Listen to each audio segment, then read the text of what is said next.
So welcome to Integrate 2019. I'm Chad Measure. I'm the Director of Online Programs and the Assistant Dean here at WVU's Reed College of Media, and I'm so happy to kick off another Integrate conference. A couple of just quick housekeeping before I introduce our opening keynote speaker. If you have any questions or concerns, if you look for people wearing the gold lanyards, they are people who can help solve virtually any problem you may have. So please don't hesitate to reach out.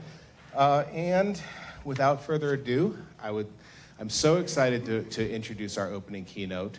Jacelyn Swenson works with senior leaders, marketing communications, and media teams to drive IBM thought leadership.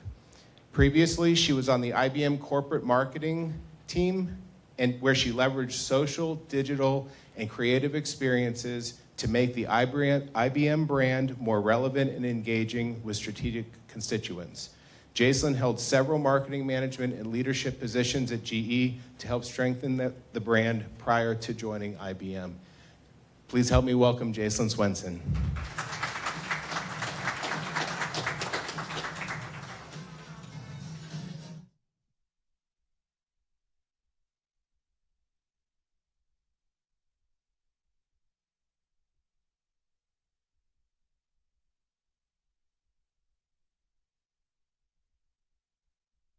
That took me back to, and I guess it dated me because I think that song was from the 90s, Getting Connected. I thought it would be a nice walk-up song and get you guys revved up. I was just in the San Francisco Bay Area last week, and I was there for a college graduation, and while I was there, I noticed there was reference to AI everywhere I looked, whether it was a newspaper ad, a headline, or a billboard. It was plastered all over SFO Airport. And I was particularly shocked to hear the commencement speaker talk about AI and how it was taking over the world. Everything I saw with reference in these headlines and in these ads talked about how machines were versing man, or machines were versing humanity. I stood back and I thought, wow, that's a little ominous. That's a little concerning. And if you're not familiar with AI, that can be extremely overwhelming. So what I wanted to talk to you about today is the fact that it is part of our lives. It is connecting all of us. And it is a promise that we can become better individuals. And I want to leave you with a different perspective altogether, because the promise of AI is limited only by your own imagination. So I'm all about connecting. And if you followed me on Twitter, you would see that I love being connected and connecting dots. Because connection is what brings meaning and purpose to our lives. The whole notion about being connected is, I want to go out on a limb and say, we're all connected here today. Some obvious connections we share are that we are in very similar professions, or we aspire to be, and we share the same type of challenges. Some of the not so obvious connections, well, I should say another obvious connection is that perhaps many of us here have an affinity to this great university. I certainly do. And we share that connection. A not so obvious connection is that you're already connected with AI. And you're already connected with IBM.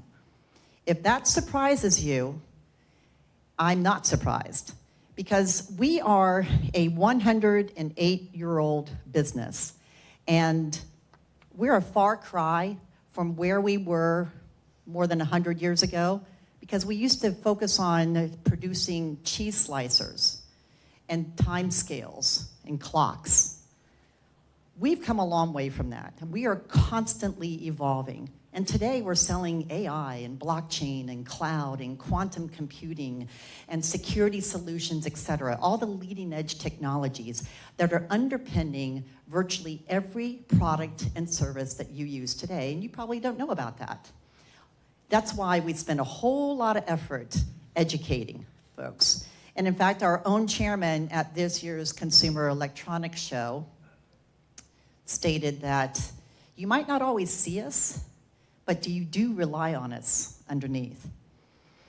So with that, we spend a lot of time focusing and letting you know that we're in 8 of the 10 top retailers, 9 of the 10 healthcare companies, the majority of your credit card transactions, automobile manufacturers. Those conveniences that you've come to rely on are underpinned by IBM technology, and you probably don't know that because we don't sell to the consumer.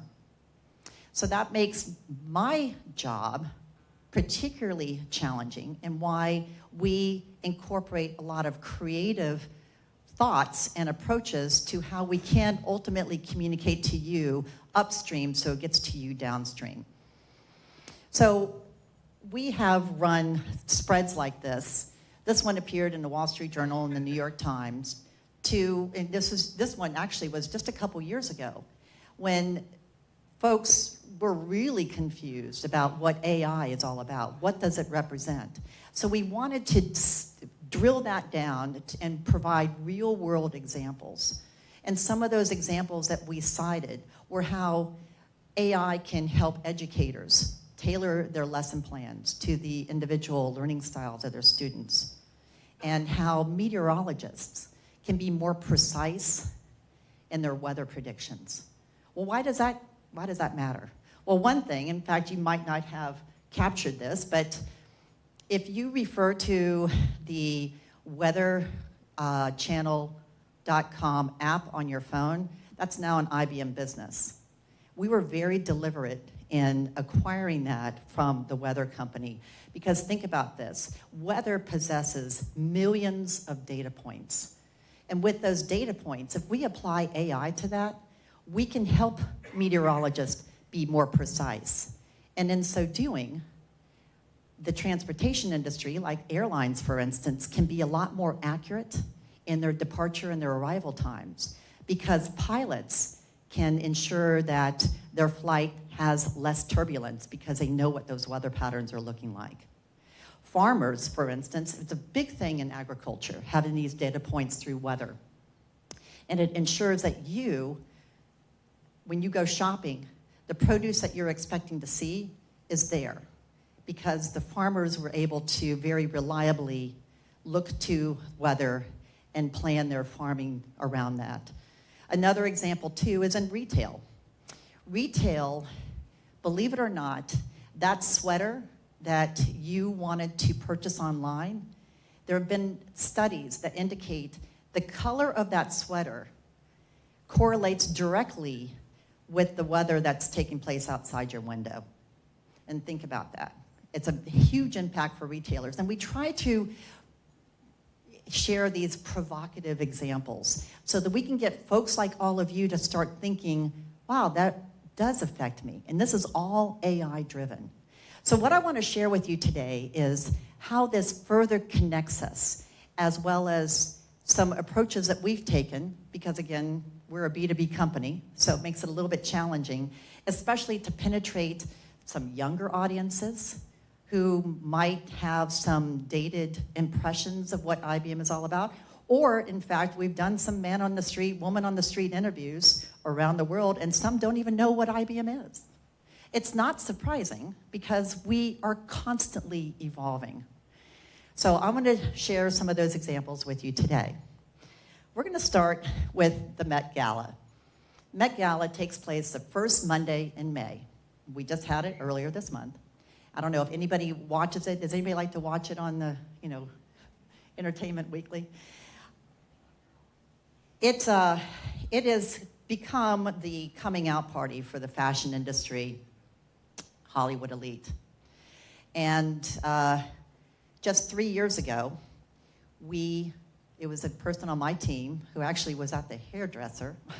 She was looking at, I think it was probably People magazine, where the Met had announced the previous October that their theme for that following year gala was going to be Manus Ex Machina, fashion in the age of technology. And she immediately came to me and we started brainstorming. How can we tie this into AI? Because we've been struggling with how can we reach the fashion industry effectively and demonstrate the impact that we're having there is very similar to the impact that we're having across a wide range of industries and businesses around the world. So we went to work, and I think before I share any more, I'll tell you what we did initially. We involved Watson, and Watson analyzed millions of data points from cultural sources ranging from New York Times articles to Nobel Peace Prize speeches. And from that, was able to assist the designers at Marchesa working together to design a dress that could think. And ultimately, we had Watson walking down the red carpet.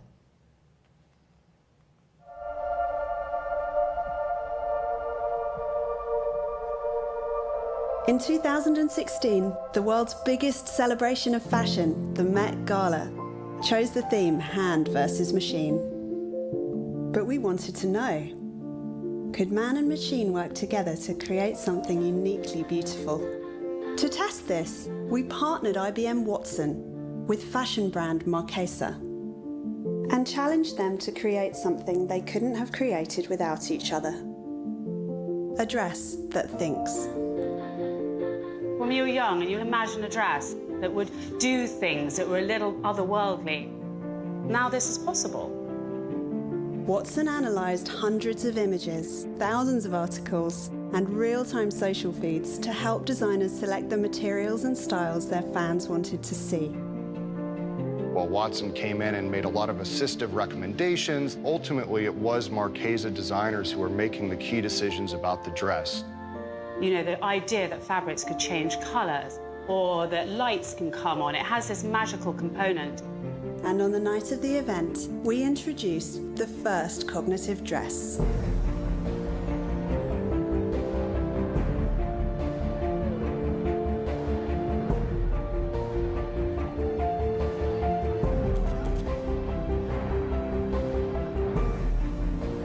The public tweeted about Marchesa's design.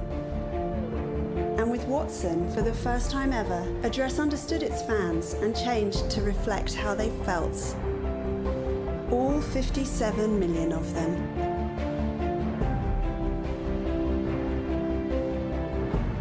And it didn't stop there. Since the Met Gala, the first cognitive dress has been reflecting fan emotions all over the world. In Las Vegas, Barcelona, New York, Prague, and now at the Henry Ford Museum.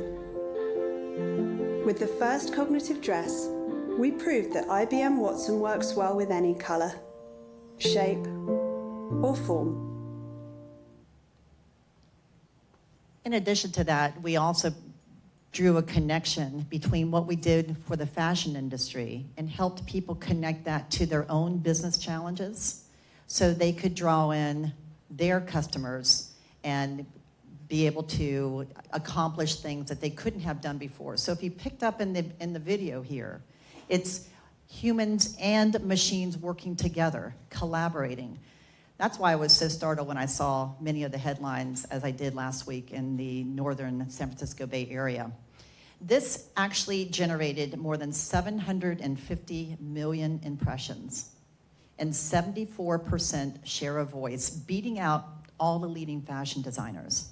And what was particularly gratifying, I mean, we never show up in Entertainment Weekly. We don't show up in People Magazine or Vogue or Vanity Fair, but we were there, and we were making that connection. Another area where we have tapped is music. All right, everyone likes music. That connects all of us. You know, the pitch, rhythm, and tempo, regardless of the genre you prefer, whether it's classical or hip-hop or jazz or rock and roll, country, we're all connected by music, and it speaks to us very deeply. So when Alex the Kid approached us, very curious as to the elements that make up a hit song, because let's face it, the music industry is extremely competitive. We paired Watson with Alex the Kid to help him through analyzing millions of data points to uncover the emotional landscape in our world today. And that helped Alex the Kid lead to the production of this song. We were two dumb kids, full of grand ideas. We knew this would end from the start. It's not easy. No, it's not easy. It's not easy breaking your heart.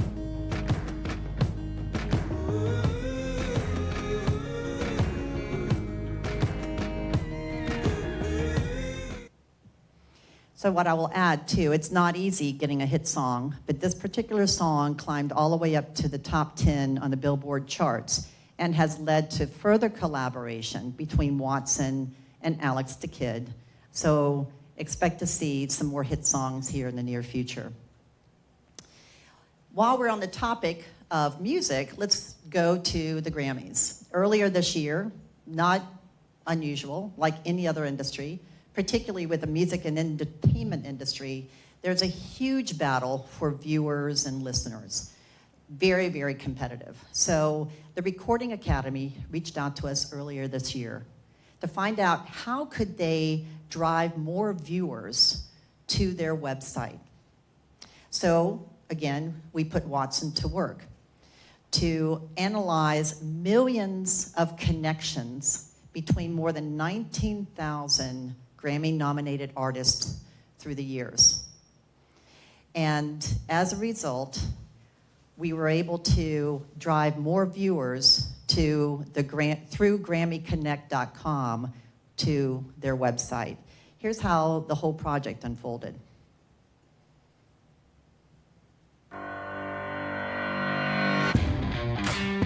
The Grammys, music's biggest night. And this year, for the first time ever, this complicated web of relationships is being analyzed by IBM Watson and served up to fans with Grammy Connect. Grammy Connect is unlike anything we've ever done before. It's all about the connections between Grammy-nominated artists over the years and using AI to surface those connections in a beautiful and engaging way. Grammy Connect is a fascinating use case of AI. We used IBM Watson Discovery to ingest and analyze more than 14 million bios and news articles on 19,000 Grammy-nominated artists. Watson Discovery then used its understanding of natural language to identify more than 20 million connections, or common attributes, across a larger community of more than 50,000 musicians and public figures. And fans can explore those connections by genre, artist, or even the most unexpected relationships. Grammy Connect helps us fulfill our core mission of celebrating music and those who create it. So we want them to spend more time on our platforms before, during, and after the Grammy Awards telecast. And Grammy Connect gives us a great new way to bring them in.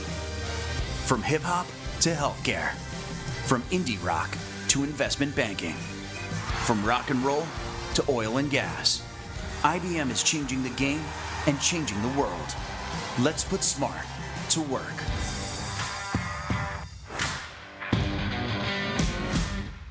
So as the individual from the Recording Academy stated, I mean, their needs are no different than many of your needs, whether they're direct or serving your customer. And that is spending more time on our site, generating more earned media.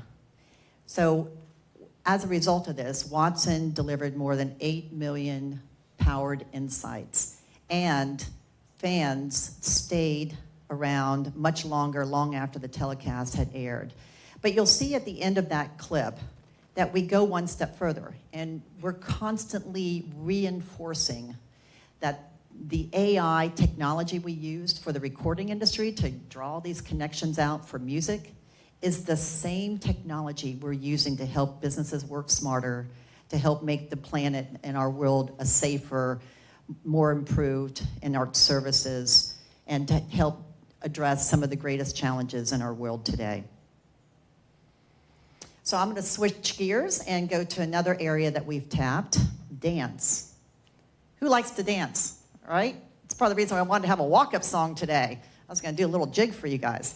That's all right, not really. But we saw dance as another way to tap and emotional level with our audience, and to reach a younger audience. Because as I said earlier, there's a younger audience out there that thinks that we're still your father's IBM. We're not your father's IBM. We are very much connected and very relevant in the world today, and that's why I stay employed, because we still have a lot of work to do there. And we worked with Daybreaker. We paired Daybreaker with Watson. And Daybreaker, as the name implies, is an early morning dance rave. It's taken off around the world. Just last week, there was a Daybreaker event at the Kennedy Center in Washington, D.C., and weeks before that, they were in Cuba. So they're in something like more than 30 countries around the world. It is, as it implies, starts very early in the morning at 6 a.m. with an hour of yoga or fitness, followed by 2 hours of dancing, and you get to your work generally before the start of the business day. Where Watson got involved was Watson analyzed the Twitter handles of those who had registered for the event and was able to apply and understand the personality profile so we could match that to the music tracks and the cuisine and the beverages that were served throughout. We also created an AI-powered dance floor so that the participants could have a direct impact on the energy in the room and have that reflected through the dance floor. And you'll see in the video here in a moment an AI-powered sun that would rise with the sentiment of the tweets that were received from around the world. So here's how the whole thing unfolded. The idea that AI can actually enhance a dance party is pretty magical. Welcome to the world's first cognitive dance party. With Watson, we're doing something we could never have done before. For the first time ever, we're powering the Daybreaker experience with the personalities of the attendees. Watson is analyzing the Twitter feeds and survey answers of attendees to personalize their party flows. With Watson, attendees are getting workouts tailored to them, food customized to their taste. The dance floor is being powered by the collective social sentiment of the community. Even the final performance is cognitive. Watson is also analyzing tweets in real time so people can see the sun rising with the mood of the world. Daybreaker is about unity and bringing people together. With Watson, we're able to do this better than ever before. Who would have thought we'd use Watson to inspire a dance party?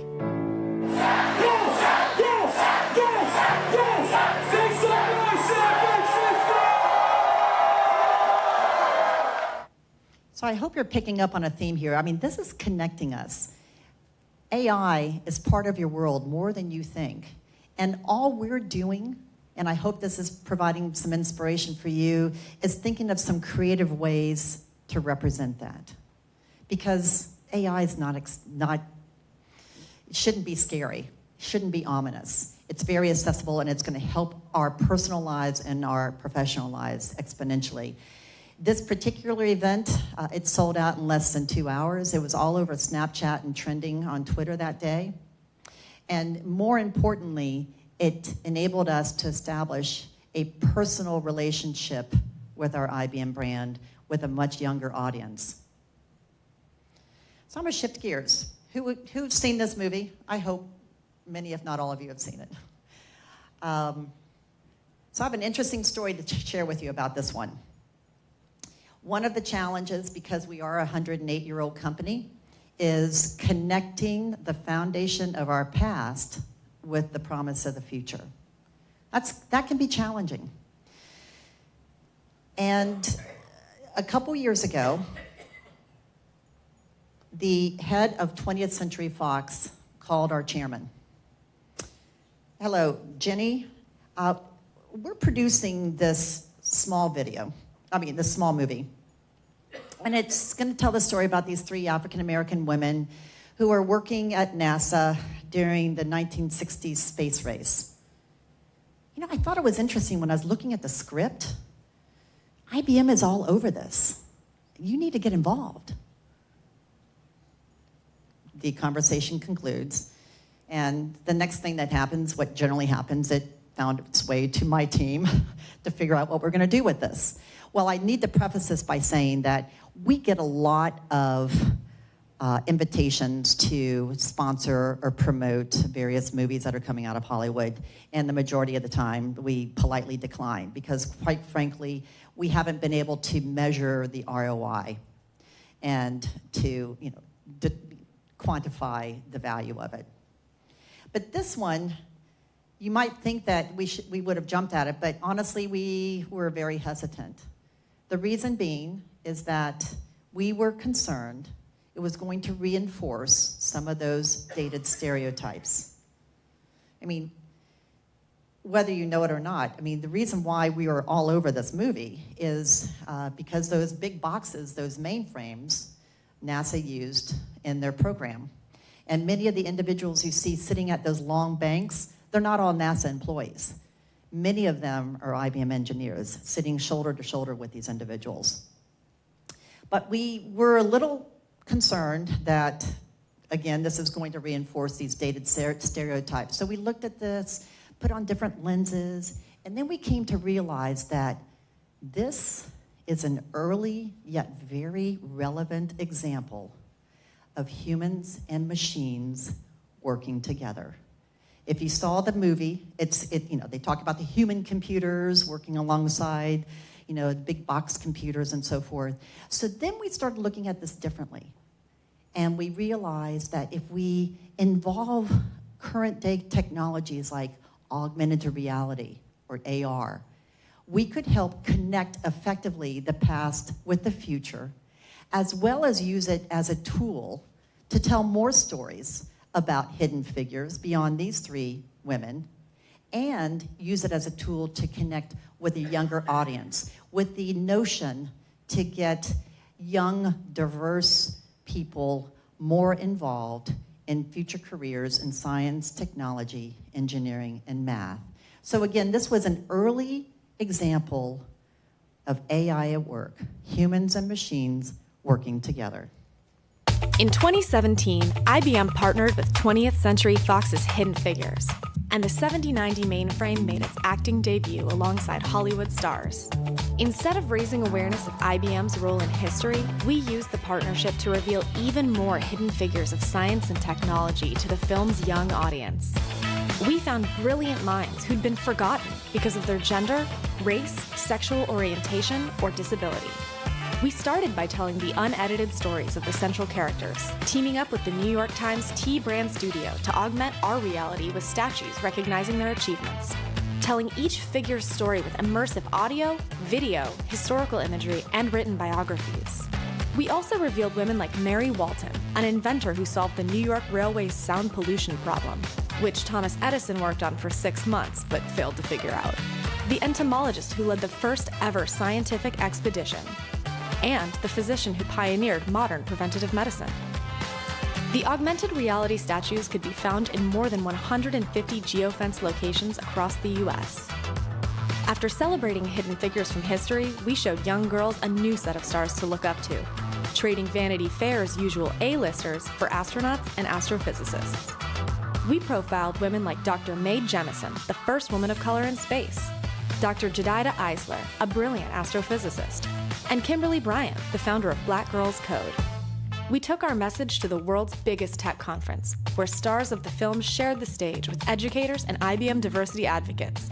And the tech industry discovered AR hidden figures for themselves. IBM's supporting role in a Hollywood film gave us the opportunity to rewrite history and reveal missing role models that the next generation desperately needs. So I would be remiss if I don't do a shout out to Katherine Johnson, who is one of the protagonists, a native of White Sulphur Springs, West Virginia, and an alumnus of this university. Thanks to Katherine's work, we were able to get the first astronaut to orbit the Earth. John Glenn was extremely grateful.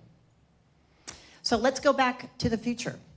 So science, fantasy, or science fiction has a wealth of opportunity for us to connect with science fact.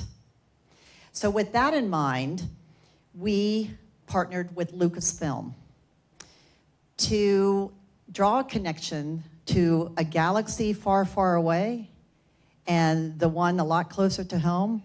The technologies are a lot more similar than we might think. So we produced 9 long-form videos and positioned Watson, our AI Watson, as the guest star in that cultural franchise. And here's a sort of a sneak peek into the first episode, and I'll come back in a moment. On this week's episode of Science and Star Wars, may the Force be with you, Taylor Gray. Lightsabers. Hello, and welcome to Science and Star Wars, where we explore how close real-world science has come to our favorite Star Wars technology. I'm Anthony Carboni, and joining me on the show is my friend here. Hello, my name is Watson. And today, we're talking about lightsabers. As Obi-Wan described them, an elegant weapon for a more civilized age. And by civilized, Obi-Wan meant mess some stuff up real bad. Watson, what can you tell us about lightsabers? After reading every Star Wars film script and the StarWars.com databank, I have learned the lightsaber is a complex instrument consisting of a pommel cap, hand grip, control module, main hilt, focusing lens, and blade emitter, with an energy core powered by a kyber crystal. All right, well, did you get all that? I didn't expect you to, but we literally had a lot of fun with this. And these are, when I say long-form videos, they're less than 5 minutes long. We created 9 episodes. And with this particular episode, the first one out, we connected it back to laser technology. And LASIK, in fact, is a technology that was developed out of our IBM research labs that has enabled an entire generation to enjoy 20/20 vision. In future episodes, we draw linkages with droids and hover vehicles and connections back to wearable technologies and artificial limbs. The technologies are a lot closer than we think, and in fact, episode 7 focuses on artificial intelligence, and the artificial intelligence we see throughout all the Star Wars movies and the characters within. And we link that back to our own Watson AI, and how Watson has been very instrumental in solving some of the world's greatest challenges. What we did too was we complemented these videos by producing micro content that we pushed through our social channels, wrapped into our business messages, or tied into our business messages, I should say, all wrapped in the science or the Star Wars universe. Was very, very effective. We pushed these through Instagram and Facebook. And if you want to watch these, if we have some Star Wars fans in the audience, I encourage you to go to ibm.com/Star Wars, and you can see all 9 episodes and see how very effectively we connected what's happening with AI and your own world closer to home. So something I want to share with you that I'm really excited about because it's happening right now as we speak. Project Debater. Project Debater is our latest in our series of grand challenges. Some previous grand challenges have been Deep Blue, competing against Gary Kasparov, you see there on the left, in a chess game, and Deep Blue beat Gary at his own game, much to Gary's chagrin. In 2011, when we unveiled Watson, actually, after Watson had mastered natural language, Watson competed against the 2 winningest contestants on the Jeopardy game show and won. What's interesting, I don't know if anybody's watching Jeopardy right now or has noticed that there is another contestant who's about $150,000 away from this guy, Ken Jennings on the left, from his winnings. So I wouldn't be surprised if we see a rematch here in the very near future. But what's neat about Project Debater, our scientists at IBM Research have been creating an AI system that can debate to help shine a light in the darkness of distorted facts and limit ambiguity, bias, and emotion.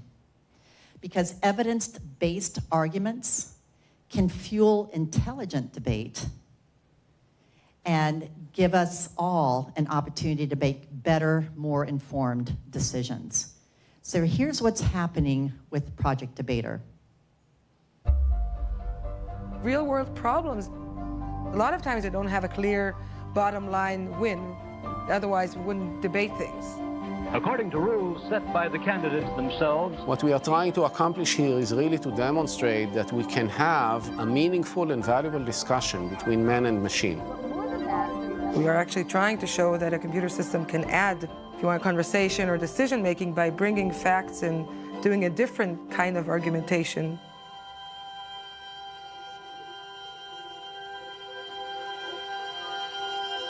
Hello, Dan. Thank you for the opportunity to be here today. The debater system tries to understand the concept over which we are debating. Having analyzed the data, I will argue that we should subsidize music education. When it gets the topic, until you hear the first speech, it's collecting all the possible arguments, trying to remove redundancy. It is about recognizing important issues for society. The system is evolving. The IBM Debater can have all the opinions in the world, but IBM Debater does not pay taxes, and we do. You are speaking at the extremely fast rate of 218 words per minute. There is no need to hurry. The value of the technology is really to allow decision makers to take more informed decisions. There is a territory which is uncharted to some extent, and this is where we are now. Thank you for listening. The reason why this is particularly exciting is think about how this can connect back to you. Your financial advisor would have greater access to pro and con arguments for that investment decision that you're about to make. Your elected official would make more unbiased decisions, whether that official is in Washington, D.C., or your local mayor. And journalists could separate fact from fiction. That's what gets me most excited. If you went to ibm.co/SBC, SBC stands for Speech by Crowd. This is going to be our commercialized version of this when we roll it out. Think of it as crowdsourcing powered by AI, obviously a lot more powerful. And I tried to see if they could extend it one more day, but just yesterday, we just closed on a topic, and you can see that when you go here. The topic was social media brings more harm than good. We just closed on it yesterday, and we're compiling the results as we speak. So in the next couple weeks, we're gonna present those to the United Nations AI for Good Summit in Geneva, Switzerland. This is the beginning of a lot of exciting things that are going to come out of this. Think about our own environment, how you're being touched by a lot of debate and how people are talking past each other in various forms in our society. And hopefully we can clarify fact from fiction through this type of tool.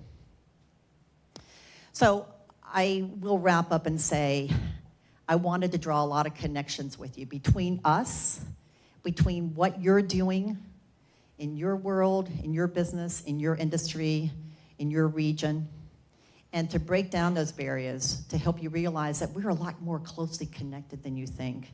We share the same challenges. I'm constantly trying to figure out how to generate earned media, and some of the examples you see here are a result of thinking out of the box. And I'm also challenged, even though I work for a company that is in technology and is in the middle of AI. It's very challenging to keep up with all the influx of data and managing all of that. And believe me, I recognize the challenge of making sure the brand, our brand, your brand, remains relevant, especially with all the noise out there. But I contend with AI, or what I like to call augmented intelligence, that it will help all of us be more prepared for all the change that is going to take us forward into the future. Thank you very much for your time today, and I look forward to continuing connections with all of you.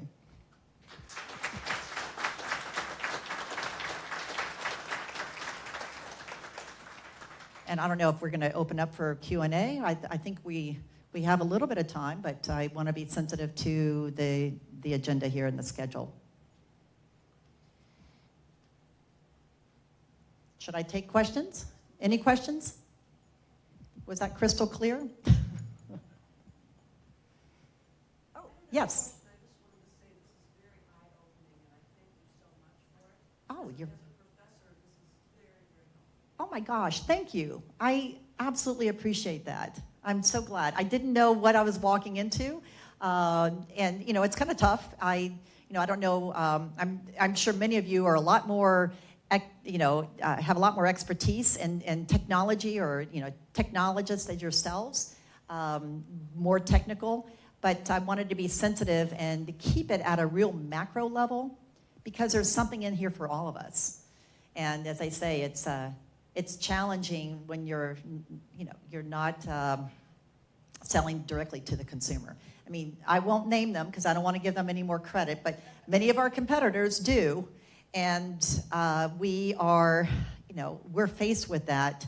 So that's why we're looking for creative ways to make it more accessible, so people are not scared. And you're not going to see ads from us like the ones I saw in San Francisco and in San Francisco airport. In fact, I took photos and I was thinking I was going to put those up there, and I thought, well, I'm not going to get into the mode of throwing stones at competitors, but it's not humans versus machines. Let's just make that clear. Thank you. Yes.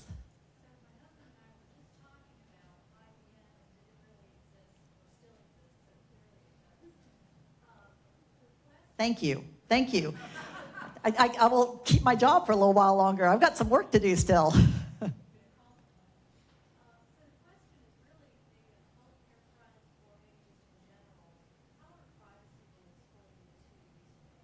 Well, very interesting and timely that you should ask that, because actually I was talking to Dana, who I think is somewhere here, earlier today. A lot of the headlines, the administration actually is focusing on AI policy.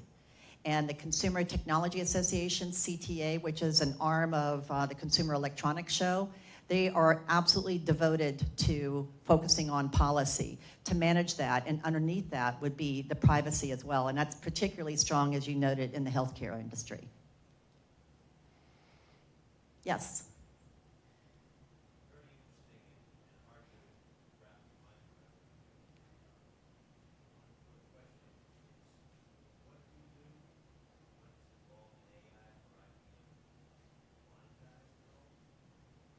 Oh, it's absolutely.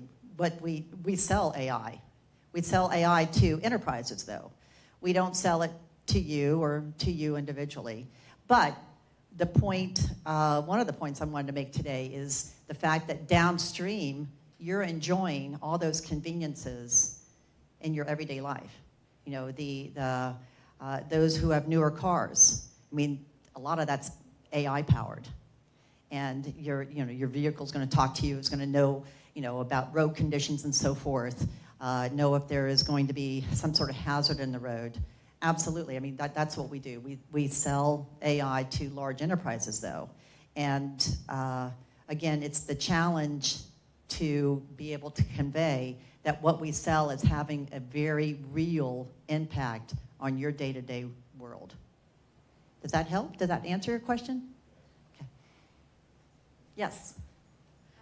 Maybe explain why you prefer the term augmented. Oh, thank you. It's like I paid you to ask me that question. Well, augmented, it's bringing it together, right? It's underscoring the and instead of the versus, right? Artificial intelligence, it sort of implies that, first of all, we're not intelligent as a species, and we need to rely on artificial intelligence. But the point I wanted to make in some of those examples is that the results of some of the greatest challenges those particular industries were facing were addressed because the two were working together. They could not have come up with a solution without the help of the other. And that's the same example why I wanted to draw out for Hidden Figures, because that's an early but very relevant example of humans and machines working together, i.e. augmented intelligence. It's unofficial. We just, every now and then you'll hear it in our hallways. We talk about that to not separate one from the other, but more so to convey working together, we can achieve some fantastic opportunities. Yes?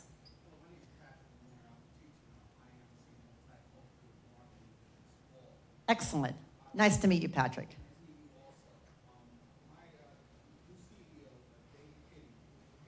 David Kinney, yeah?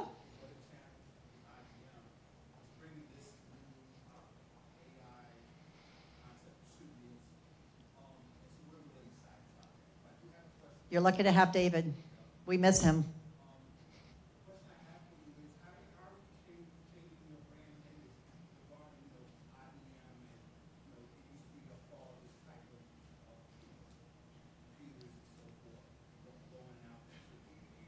Right. Great question. Thank you. We have transformed, changed a lot since our early days of cheese slicers and mainframes and so forth. And, you know, a lot of people still think we sell computers, laptops. We've been out of that business for more than 20 years. What has remained constant are brand values. That's what we put a lot into. I don't think I have it up on the screen, but what we call very affectionately our 8-bar logo. Those 8 bars stand for our corporate character, and we always drive it back to the IBM brand. Not only what we sell, who we sell, how we sell. I mean, where we are anywhere in the world. We're in 170 plus countries around the world. We have 400,000 employees. And we have to follow business conduct guidelines and ensure that how we present ourselves is in keeping with our corporate character. That's how we maintain that brand. You're not going to see us changing the IBM brand. The 8-bar logo is here to stay. But one thing, I didn't show my last screen. We have had fun playing around with this, the IBM in this context. But that's really the extent of it. You can see that the 8-bar remains with the M that you see there. But I hope that helps address your question. That has remained constant, even though up on the surface we're changing, but we're changing to meet the needs of societies and to address society's greatest challenges. Yes? Thank you for an interesting presentation. I work in the development and fundraising arena. So where do you see AI fitting into the research of prospective donors and their giving capacity? Oh, that's interesting. Well, first of all, I would preface it by saying that it's only as limited as your imagination. I mean, AI does lend itself to that. I think there is an opportunity to see, to do some mapping around some, historical context, who's giving, why they're giving, when they're giving, maybe identify some inflection points. As I mentioned in a couple of these examples, never overlook human emotion. Because at the end of the day, that's what really connects us all, right? And so that's why we're tapping into some of these opportunities that can draw those out. So my suggestion would be to look at ways that, what are your individuals passionate about? Obviously, you want to go to those who are your constant contributors, but what about their profile could lend itself to help you understand why the person next to them is not? So that's how I would start, and then sort of challenge yourself with those type of questions, right? And then you could, like what we did with the Recording Academy, there are some, insights you can glean and connections with, a person over here who's giving, but the person over here who's not. Why not? Can you draw a connection between the whys and the why not and bring them a little bit closer together, sort of like what we did with the science fantasy and science fact. So there are some, immediate ideas for you. Lots of insight to be gained. Anyone else? How are we doing? Yes? What advice can you give to students who may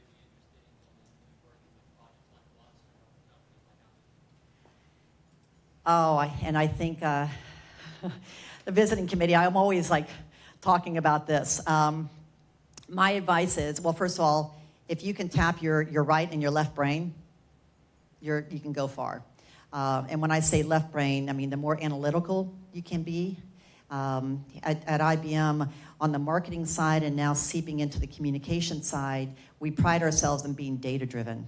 Everyone's data-driven. So, data at the onset can sound boring, but when you really get underneath those data points, you can weave a story around it. I mean, today it's all about storytelling, right? The data points, there's a story to be told. And in fact, as personals, my husband was a math major, and I wasn't. I was here in the journalism school. We're very opposite in terms of our personalities. But he always used to tell me, numbers are your friends. They're not my friends. I don't understand. But you know what? He's right. They are our friends. And if you can get closer to understanding that data and peeling it back and applying it to how and why it has an impact in your world, in your audience, that's what I would suggest to today's students. When I was at school here, dating myself again, I mean, the computer, and my friend Caroline, who's here with me at the same time, we saw these computer majors or those going to the computer hall with their stack of computer cards. That didn't sound very exciting to me. Well, it's a lot more different today. And I know that Dean Reed has been pulling a lot more into the curriculum to reflect that, and I think that will help the students a lot. It's a data-driven world. Yes?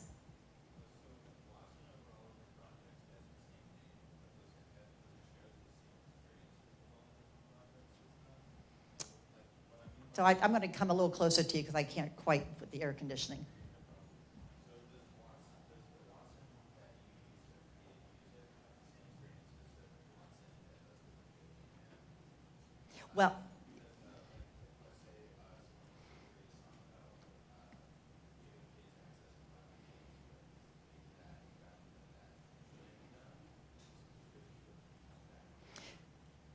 Well, let me clarify. So Project Debater is not Watson. Okay, right? First and foremost, it's not Watson. It's another AI. It's an AI that's been trained to learn how to debate. So right there.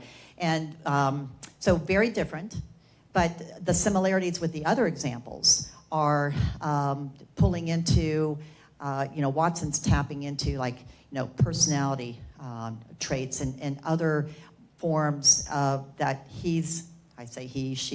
Watson has digested from a various, wide range of corpus of information. So, and based on what we're hoping to accomplish, it's directed to the different types of applications, whether it's in the recording industry or in healthcare or in any of the sciences.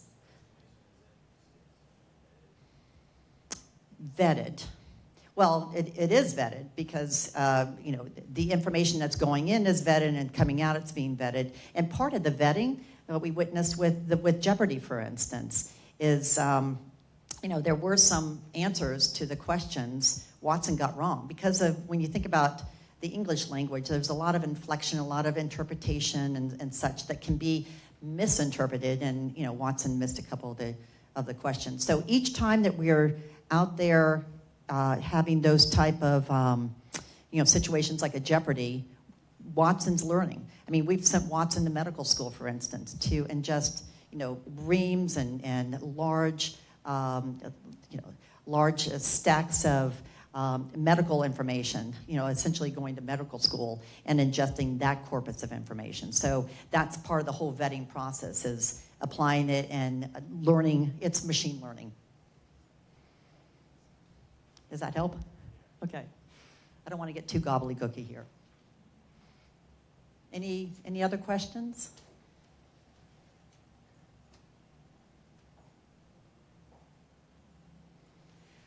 Oh, one right over here. Thank you so much for coming, and very eye-opening. I think probably 90% of people would love to have your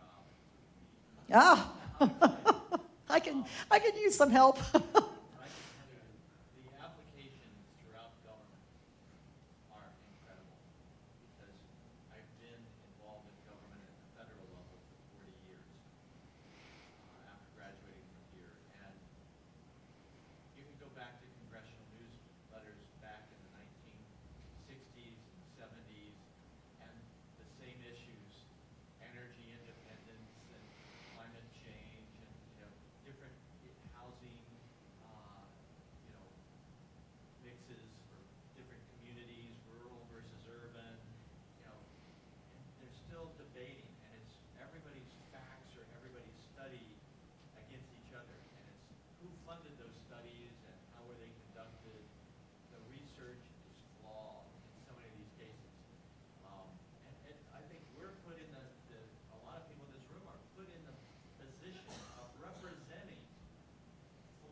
I love the use of technology in fact-checking and this debater project.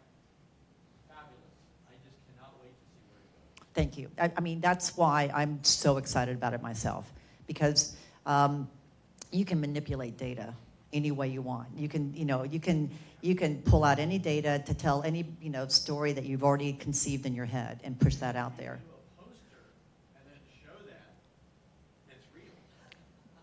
Absolutely right.